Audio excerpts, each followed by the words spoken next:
जय श्री राम दोस्तों, आप सबका पुनः हमारे चैनल एनलाइटमेंट एकोज़ में स्वागत है। हमारे पिछले एपिसोड में हमने सुना किस प्रकार माता अहिल्या को गौतम ऋषि के शाप से मुक्त कर श्री राम ब्रह्म ऋषि विश्वामित्र व लक्ष्मण सहित मिथिला में राज ऋषि जनक से भेंट करते हैं। आज के इस एपिसोड में हम सुनेंगे गौतम ऋषि के ज्येष्ठ पुत्र ऋषि शतानंद द्वारा वो रहस्यमयी कथा जिसने एक महाप्रतापी राजा विश्वामित्र को ब्रह्म ऋषि होने के लिए प्रेरित किया। इससे पहले कि हम आगे बढ़ें, हम आपसे अनुरोध करना चाहते हैं कि कृपया हमारे चैनल को लाइक, सब्सक्राइब और शेयर करें ताकि भगवान राम की यह अद्भुत कहानी सभी तक पहुंच सके। परम बुद्धिमान विश्वामित्र जी यह बात सुनकर महातेजस्वी महातपस्वी शतानंद जी के शरीर में रोमांच हो आया। वे गौतम के ज्येष्ठ पुत्र थे। तपस्या से उनकी कांति प्रकाशित हो रही थी। वे श्री रामचंद्र जी के दर्शन मात्र से ही बड़े विस्मित हुए। उन दोनों राजकुमारों को सुखपूर्वक बैठे देख शतानंद ने मुनि श्रेष्ठ विश्वामित्र जी से पूछा, मुनि प्रवर, मेरी यशस्विनी माता अहिल्या बहुत दिनों से तपस्या कर रही थी। क्या आपने राजकुमार श्री राम को उनका दर्शन कराया? क्या मेरी महातेजस्वी एवं यशस्विनी माता अहिल्या ने वन में होने वाले फल फूल आदि से समस्त देहधारियों के लिए पूजनीय श्री रामचंद्र जी का पूजन आदर सत्कार किया था? महातेजस्वी मुने, क्या आपने श्री राम से वह प्राचीन वृत्तांत कहा था जो मेरी माता के प्रति देवराज इंद्र द्वारा किए गए छल कपट एवं दुराचार द्वारा घटित हुआ था? मुनि श्रेष्ठ कौशिक, आपका कल्याण हो। क्या श्री रामचंद्र जी के दर्शन आदि के प्रभाव से मेरी माता शाप मुक्त हो पिताजी से जा मिली? कुशिक नंदन, क्या मेरे पिता ने श्री राम का पूजन किया था? क्या उन महात्मा की पूजा ग्रहण करके ये महातेजस्वी श्री राम यहाँ पधारे हैं? विश्वामित्र जी, क्या यहाँ आकर मेरे माता पिता द्वारा सम्मानित हुए श्री राम ने मेरे पूज्य पिता का शांत चित्त से अभिवादन किया था? शतानंद का यह प्रश्न सुनकर बोलने की कला जानने वाले महामुनि श्री विश्वामित्र ने बातचीत करने में कुशल शतानंद को इस प्रकार उत्तर दिया, मुनि श्रेष्ठ, मैंने कुछ उठा नहीं रखा है। मेरा जो कर्तव्य था उसे मैंने पूरा किया। महर्षि गौतम से उनकी पत्नी अहिल्या उसी प्रकार जा मिली हैं जैसे भृगुवंशी जमदग्नि से रेणुका मिली है। बुद्धिमान विश्वामित्र की यह बात सुनकर महातेजस्वी शतानंद ने श्री रामचंद्र जी से यह बात कही, नरश्रेष्ठ, आपका स्वागत है। रघुनंदन, मेरा अहोभाग्य जो आपने किसी से पराजित न होने वाले महर्षि विश्वामित्र को आगे करके यहाँ तक पधारने का कष्ट उठाया। महर्षि विश्वामित्र के कर्म अचिंत्य हैं। ये तपस्या से ब्रह्मऋषि पद को प्राप्त हुए हैं। इनकी कांति असीम है। ये महातेजस्वी हैं। मैं इनको जानता हूँ। ये जगत के परम आश्रय हितैषी हैं। श्री राम, इस पृथ्वी पर आपसे बढ़कर धन्याति धन्य पुरुष दूसरा कोई नहीं है, क्योंकि कुशिक नंदन विश्वामित्र आपके रक्षक हैं जिन्होंने बड़ी भारी तपस्या की है। मैं महात्मा कौशिक के बल और स्वरूप का यथार्थ वर्णन करता हूँ। आप ध्यान देकर मुझसे यह सब सुनिए। ये विश्वामित्र पहले एक धर्मात्मा राजा थे। इन्होंने शत्रुओं के दमन पूर्वक दीर्घ काल तक राज्य किया था। ये धर्मज्ञ और विद्वान होने के साथ ही प्रजा वर्ग के हित साधन में तत्पर रहते थे। प्राचीन काल में कुश नाम से प्रसिद्ध एक राजा हो गए हैं। वे प्रजापति के पुत्र थे। कुश के बलवान पुत्र का नाम कुशनाभ हुआ।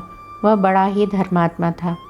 कुशनाभ के पुत्र गाधी नाम से विख्यात थे। उन्हीं गाधी के महातेजस्वी पुत्र ये महामुनि विश्वामित्र हैं। महातेजस्वी राजा विश्वामित्र ने कई हजार वर्षों तक इस पृथ्वी का पालन तथा राज्य का शासन किया। एक समय की बात है, महातेजस्वी राजा विश्वामित्र सेना एकत्रित करके एक अक्षौहिणी सेना के साथ पृथ्वी पर विचरने लगे। वे अनेकानेक नगरों, राष्ट्रों, नदियों, बड़े बड़े पर्वतों और आश्रमों में क्रमशः विचरते हुए महर्षि वशिष्ठ के आश्रम पर आ पहुँचे, जो नाना प्रकार के फूलों, लताओं और वृक्षों से शोभा पा रहा था। नाना प्रकार के मृग, वन्य पशु वहाँ सब और फैले हुए थे तथा सिद्ध और चारण उस आश्रम में निवास करते थे।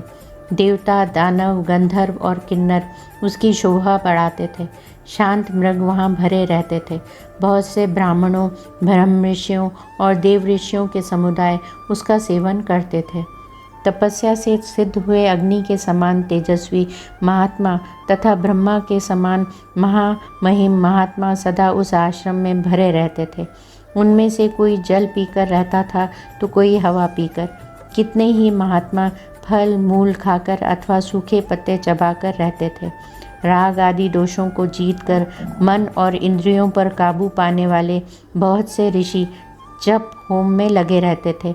वालखिल्य मुनिगण तथा अन्यान्य वैखानस महात्मा सब ओर से उस आश्रम की शोभा बढ़ाते थे। इन सब विशेषताओं के कारण महर्षि वशिष्ठ का वह आश्रम दूसरे ब्रह्मलोक के समान जान पड़ता था। विजयी वीरों में श्रेष्ठ महाबली विश्वामित्र ने उसका दर्शन किया। जप करने वालों में श्रेष्ठ वशिष्ठ का दर्शन करके महाबली वीर विश्वामित्र बड़े प्रसन्न हुए और विनय पूर्वक उन्होंने उनके चरणों में प्रणाम किया। तब महात्मा वशिष्ठ ने कहा, राजन, तुम्हारा स्वागत है। ऐसा कहकर भगवान वशिष्ठ ने उन्हें बैठने के लिए आसन दिया।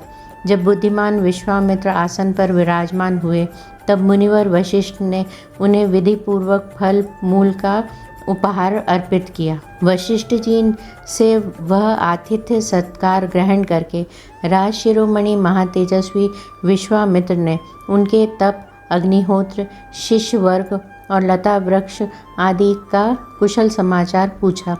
फिर वशिष्ठ जी ने उन नृपश्रेष्ठ से सबके सकुशल होने की बात बताई। फिर जप करने वालों में श्रेष्ठ ब्रह्मकुमार महातपस्वी वशिष्ठ ने वहाँ सुखपूर्वक बैठे हुए राजा विश्वामित्र से इस प्रकार पूछा, राजन, तुम सकुशल तो हो ना? धर्मात्मा नरेश, क्या तुम धर्मपूर्वक प्रजा को प्रसन्न रखते हुए राजोचित रीति नीति से प्रजा वर्ग का पालन करते हो? शत्रुसूदन, क्या तुमने अपने भृत्यों का अच्छी तरह भरण पोषण किया है? क्या वे तुम्हारी आज्ञा के अधीन रहते हैं? क्या तुमने समस्त शत्रुओं पर विजय पा ली है? शत्रुओं को संताप देने वाले पुरुष सिंह निष्पाप नरेश, क्या तुम्हारी सेना, कोष, मित्र वर्ग तथा पुत्र पौत्र आदि सब सकुशल हैं? तब महातेजस्वी राजा विश्वामित्र ने विनयशील महर्षि वशिष्ठ को उत्तर दिया, हाँ भगवान, मेरे यहाँ सर्वत्र कुशल है। तत्पश्चात वे दोनों धर्मात्मा पुरुष बड़ी प्रसन्नता के साथ बहुत देर तक परस्पर वार्तालाप करते रहे। उस समय एक का दूसरे के साथ बड़ा प्रेम हो गया। रघुनंदन, बातचीत करने के पश्चात भगवान वशिष्ठ ने विश्वामित्र से हंसते हुए से इस प्रकार कहा, महाबली नरेश, तुम्हारा प्रभाव असीम है। मैं तुम्हारा और तुम्हारी इस सेना का यथा योग्य अतिथि सत्कार करना चाहता हूँ। तुम मेरे इस अनुरोध को स्वीकार करो। राजन, तुम अतिथियों में श्रेष्ठ हो, इसलिए यत्नपूर्वक तुम्हारा सत्कार करना मेरा कर्तव्य है। अतः मेरे द्वारा किए गए इस सत्कार को तुम ग्रहण करो।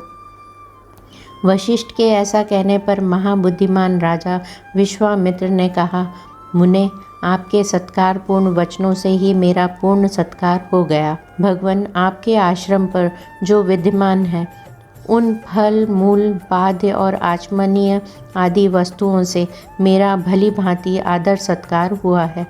सबसे बढ़कर जो आपका दर्शन हुआ, इसी से मेरी पूजा हो गई। महाज्ञानी महर्षि, आप सर्वथा मेरे पूजनीय हैं, तो भी आपने मेरा भली भांति पूजन किया। आपको नमस्कार है। अब मैं यहाँ से जाऊँगा। आप मैत्रीपूर्ण दृष्टि से मेरी ओर देखिए। ऐसा कहते हुए राजा विश्वामित्र से उदार चेता धर्मात्मा वशिष्ठ ने निमंत्रण स्वीकार करने के लिए बारंबार आग्रह किया। तब गाधी नंदन विश्वामित्र ने उन्हें उत्तर देते हुए कहा, बहुत अच्छा, मुझे आपकी आज्ञा स्वीकार है। मुनि प्रवर, आप मेरे पूज्य हैं। आपकी जैसी रुचि हो, आपको जो प्रिय लगे वही हो। राजा के ऐसा कहने पर जप करने वालों में श्रेष्ठ मुनिवर वशिष्ठ बड़े प्रसन्न हुए। उन्होंने अपनी उस चितकबरी होम धेनु को बुलाया जिसके पाप अथवा मैल धुल गए थे। वह कामधेनु थी। उसे बुलाकर ऋषि ने कहा, शबले शीघ्र आओ, आओ और मेरी यह बात सुनो। मैंने सेना सहित इन राजश्री का महाराजाओं के योग्य उत्तम भोजन आदि के द्वारा आतिथ्य सत्कार करने का निश्चय किया है। तुम मेरे इस मनोरथ को सफल करो।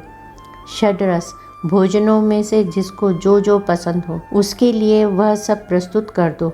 दिव्य कामधेनु, आज मेरे कहने से इन अतिथियों के लिए अभिष्ट वस्तुओं की वर्षा करो। शबले सरस पदार्थ, अन्न, पान, लेह, चटनी आदि और चोष्य चूसने की वस्तु, ये युक्त भांति भांति के अन्नों की ढेरी लगा दो।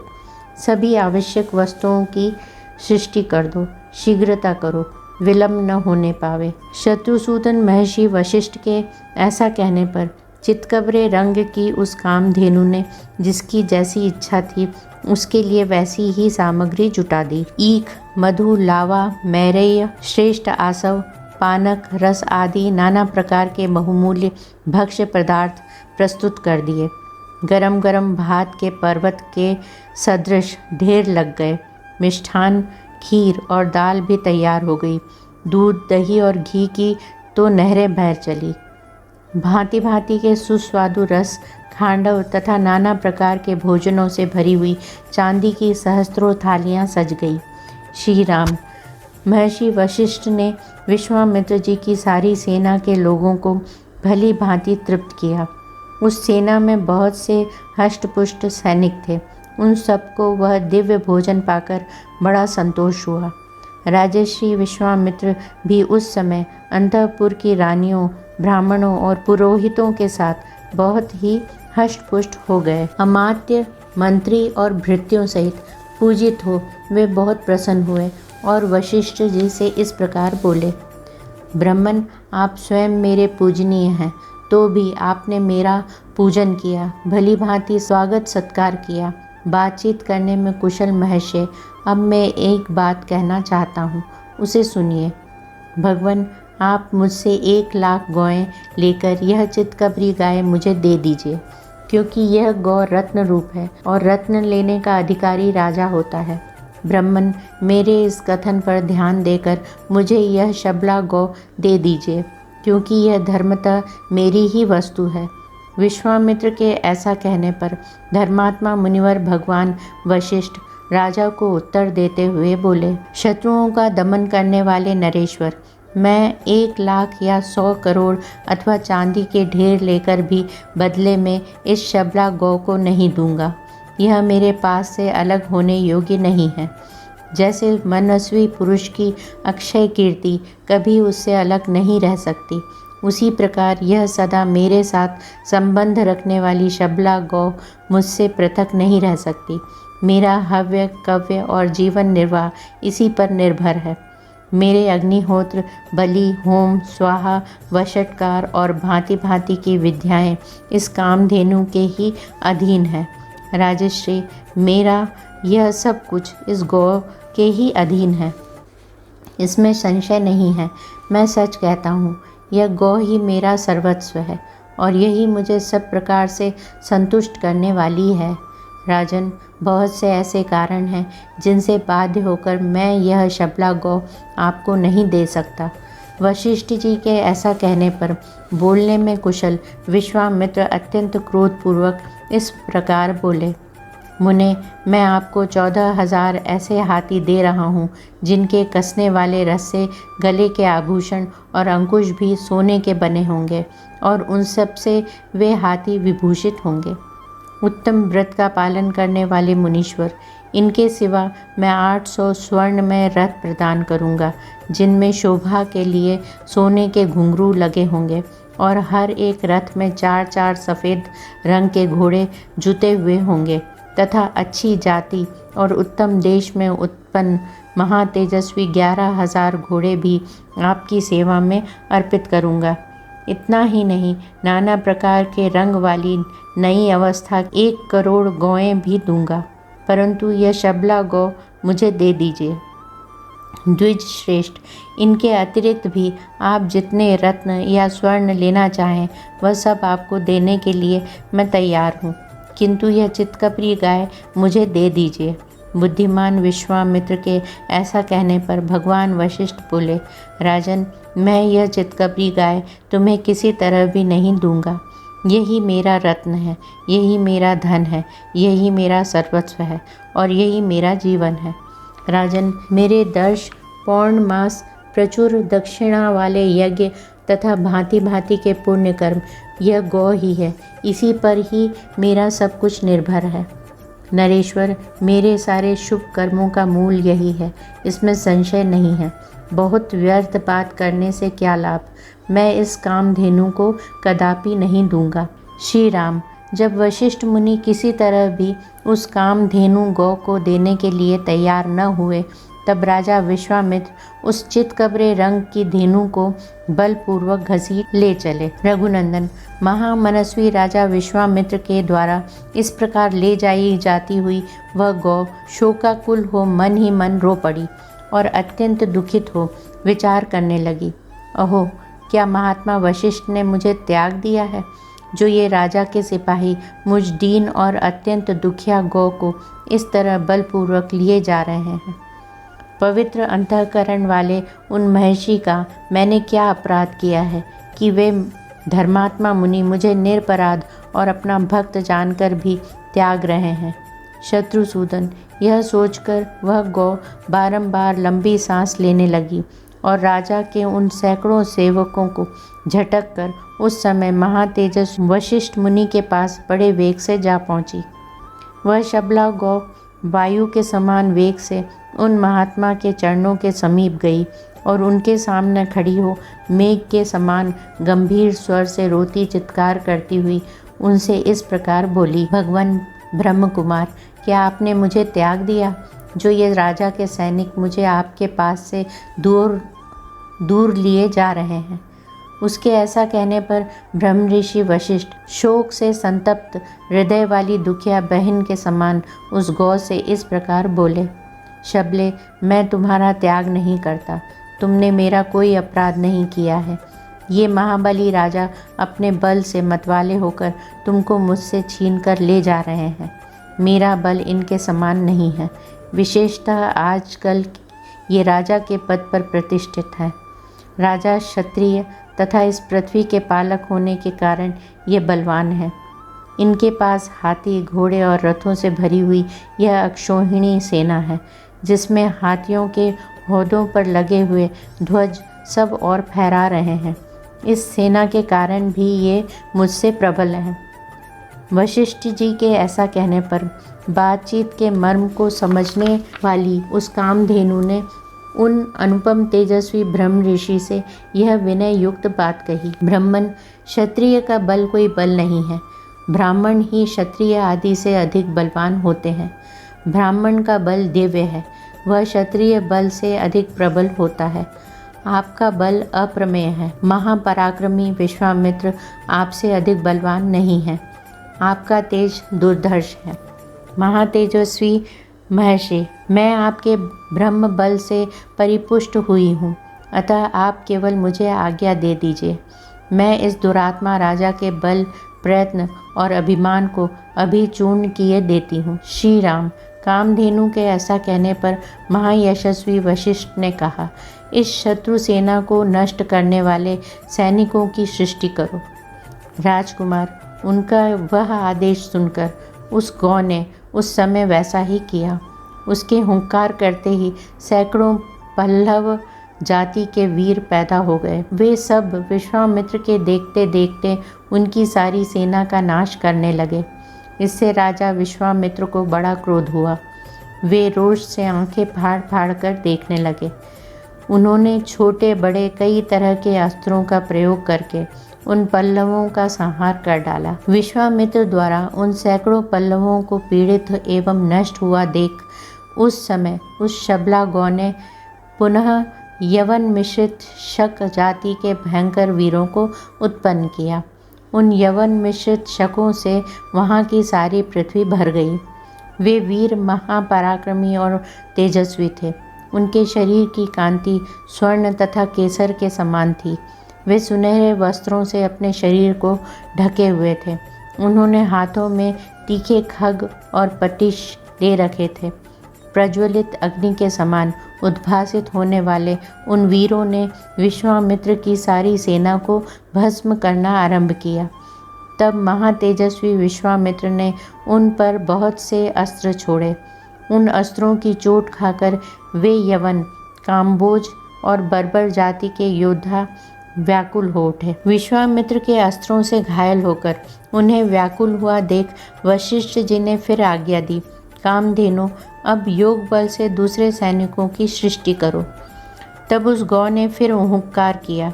उसके हुंकार से सूर्य के समान तेजस्वी काम्बोज उत्पन्न हुए। थन से शस्त्रधारी बर्बर प्रकट हुए। योनि देश से यवन और शक्र देश गोबर के स्थान से शक उत्पन्न हुए। रोमकूपों से मलेच्छ, हारित और किरात प्रकट हुए। रघुनंदन, उन सब वीरों ने पैदल, हाथी, घोड़े और रथ सहित विश्वामित्र की सारी सेना का तत्काल संहार कर डाला।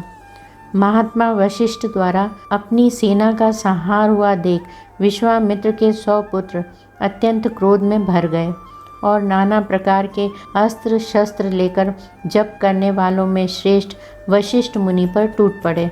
तब उन महर्षि ने हुंकार मात्र से उन सबको जलाकर भस्म कर डाला।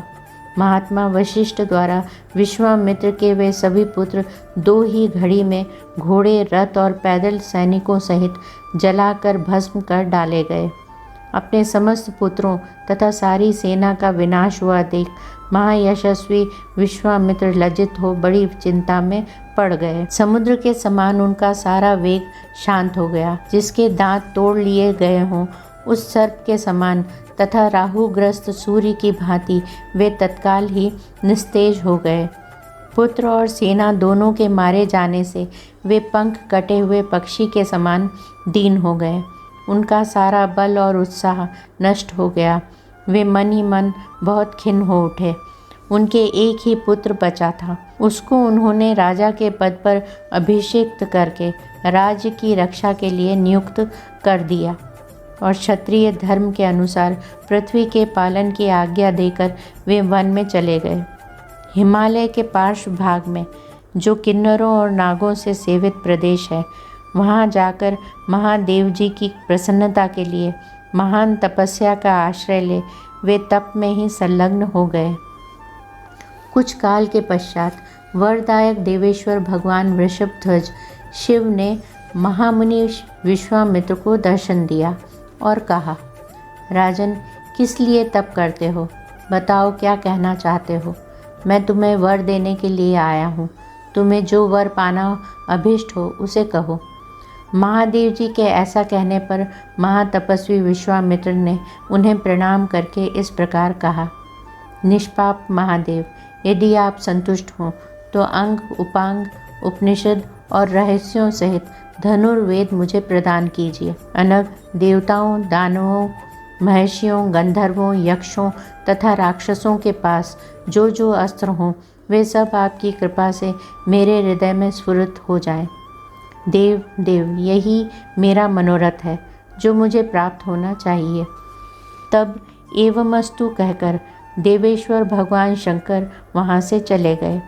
देवेश्वर महादेव से वे अस्त्र पाकर महाबली विश्वामित्र को बड़ा घमंड हो गया। वे अभिमान में भर गए। जैसे पूर्णिमा को समुद्र बढ़ने लगता है, उसी प्रकार वे पराक्रम द्वारा अपने को बहुत बड़ा चढ़ा मानने लगे।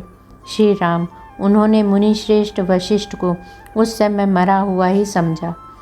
फिर तो वे पृथ्वीपति विश्वामित्र वशिष्ठ के आश्रम पर जाकर भांति भांति के अस्त्रों का प्रयोग करने लगे, जिनके तेज से वह सारा तपोवन दग्ध होने लगा। बुद्धिमान विश्वामित्र के उस बढ़ते हुए अस्त्र तेज को देखकर वहाँ रहने वाले सैकड़ों मुनि भयभीत हो संपूर्ण दिशाओं में भाग चले। वशिष्ठ जी के जो शिष्य थे, जो वहाँ के पशु और पक्षी थे, वे सहस्त्रों प्राणी भयभीत हो नाना दिशाओं की ओर भाग गए। महात्मा वशिष्ठ का वह आश्रम सूना हो गया। 2 ही घड़ी में उसर भूमि के समान उस स्थान पर सन्नाटा छा गया। वशिष्ठ जी बार बार कहने लगे, डरो मत, मैं अभी इस गाधी पुत्र को नष्ट किए देता हूँ, ठीक उसी तरह जैसे सूर्य कुहासे को मिटा देता है। जपने वालों में श्रेष्ठ महातेजस्वी वशिष्ठ ऐसा कहकर उस समय विश्वामित्र जी से रोषपूर्वक बोले, अरे तूने चिरकाल से पाले पोसे तथा हरे भरे किए हुए इस आश्रम को नष्ट कर दिया, उजाड़ डाला, इसलिए तू दुराचारी और विवेक शून्य है और इस पाप के कारण तू कुशल से नहीं रह सकता। ऐसा कहकर वे अत्यंत क्रुद्ध हो धूम रहित कालाग्नि के समान उद्दीप्त हो उठे और दूसरे यमदंड के समान भयंकर डंडा हाथ में उठाकर तुरंत उनका सामना करने के लिए तैयार हो गए। वशिष्ठ जी के ऐसा कहने पर महाबली विश्वामित्र आग्नेयास्त्र लेकर बोले, अरे खड़ा रह, खड़ा रह। उस समय द्वितीय काल दंड के समान ब्रह्म दंड को उठाकर भगवान वशिष्ठ ने क्रोधपूर्वक इस प्रकार कहा, क्षत्रियाधम ले, यह मैं खड़ा हूँ, तेरे पास जो बल हो उसे दिखा। गाधी पुत्र, आज तेरे अस्त्र शस्त्रों के ज्ञान का घमंड मैं अभी धूल में मिला दूंगा। क्षत्रिय कुल कलंक, कहाँ तेरे शास्त्र बल और कहाँ महान ब्रह्म बल, मेरे दिव्य ब्रह्म बल को देख ले। गाधी पुत्र, विश्वामित्र का वह उत्तम एवं भयंकर आग्नेयास्त्र वशिष्ठ जी के ब्रह्म दंड से उसी प्रकार शांत हो गया जैसे पानी पड़ने से जलती हुई आग का वेग। तब गाधी पुत्र विश्वामित्र ने कुपित होकर वारुण, रौद्र, ऐन्द्र, पाशुपत और ऐशिक नामक अस्त्रों का प्रयोग किया। रघुनंदन, उसके पश्चात क्रमशः मानव, मोहन, गांधर्व, स्वापन, जृंभण, मादन, संतापन, विलापन, शोषण, विदारण, सदुर्जय, वज्रास्त्र, ब्रह्मपाश, कालपाश, वारुणपाश, परम प्रिय पिनाकास्त्र, सूखी गीली 2 प्रकार की अशनी, दंडास्त्र, पैशाचास्त्र, क्रोचास्त्र, धर्मचक्र, कालचक्र, विष्णुचक्र, वायव्यास्त्र, मंथनास्त्र, है शिरा, 2 प्रकार की शक्ति, कंकाल मूसल, महान वैद्या धरास्त्र, दारुण कालास्त्र, भयंकर त्रिशूलास्त्र, कापालास्त्र और कंकणास्त्र, ये सभी अस्त्र उन्होंने वशिष्ठ जी के ऊपर चलाए। जपने वालों में श्रेष्ठ महर्षि वशिष्ठ पर इतने अस्त्रों का प्रहार वह एक अद्भुत सी घटना थी, परंतु ब्रह्मा के पुत्र वशिष्ठ जी ने उन सभी अस्त्रों को केवल अपने डंडे से ही नष्ट कर दिया। उन सब अस्त्रों के शांत हो जाने पर गाधी नंदन विश्वामित्र ने ब्रह्मास्त्र का प्रयोग किया। ब्रह्मास्त्र को उद्धत देख अग्नि आदि देवता, देवऋषि, गंधर्व और बड़े बड़े नाग भी दहल गए। ब्रह्मास्त्र के ऊपर उठते ही तीनों लोकों के प्राणी थर्रा उठे। राघव, वशिष्ठ जी ने अपने ब्रह्म तेज के प्रभाव से उस महाभयंकर ब्रह्मास्त्र को भी ब्रह्म दंड के द्वारा ही शांत कर दिया। उस ब्रह्मास्त्र को शांत करते समय महात्मा वशिष्ठ का वह रौद्र रूप तीनों लोकों को मुंह में डालने वाला और अत्यंत भयंकर जान पड़ता था। महात्मा वशिष्ठ के समस्त रोमकूपों में से किरणों की भांति धूम युक्त आग की लपटें निकलने लगी। वशिष्ठ जी के हाथ में उठा हुआ द्वितीय यमदंड के समान वह ब्रह्मदंड धूम रहित कालाग्नि के समान प्रज्वलित हो रहा था। उस समय समस्त मुनिगण मंत्र जपने वालों में श्रेष्ठ वशिष्ठ मुनि की स्तुति करते हुए बोले, ब्रह्मन, आपका बल अमोघ है, आप अपने तेज को अपनी ही शक्ति से समेट लीजिए। महाबली विश्वामित्र आपसे पराजित हो गए। मुनिश्रेष्ठ, आपका बल अमोघ है, अब आप शांत हो जाइए, जिससे लोगों की व्यथा दूर हो। महर्षियों के ऐसा कहने पर महातेजस्वी महाबली वशिष्ठ जी शांत हो गए और पराजित विश्वामित्र लंबी सांस खींचकर यूँ बोले, क्षत्रिय के बल को धिक्कार है, ब्रह्म तेज से प्राप्त होने वाला बल ही वास्तव में बल है, क्योंकि आज एक ब्रह्मदंड ने मेरे सभी अस्त्र नष्ट कर दिए। इस घटना को प्रत्यक्ष देखकर अब मैं अपने मन और इंद्रियों को निर्मल करके उस महान तप का अनुष्ठान करूँगा जो मेरे लिए ब्रह्मणत्व की प्राप्ति का कारण होगा। प्रिय मित्रों, हमारे प्यारे भगवान राम की इस अद्भुत कहानी का हिस्सा बनने के लिए धन्यवाद। हम आगे की दिलचस्प कहानी के साथ वापस आएंगे, इसलिए बने रहें और हमारे चैनल को लाइक, शेयर और सब्सक्राइब करना न भूलें। जय श्री राम।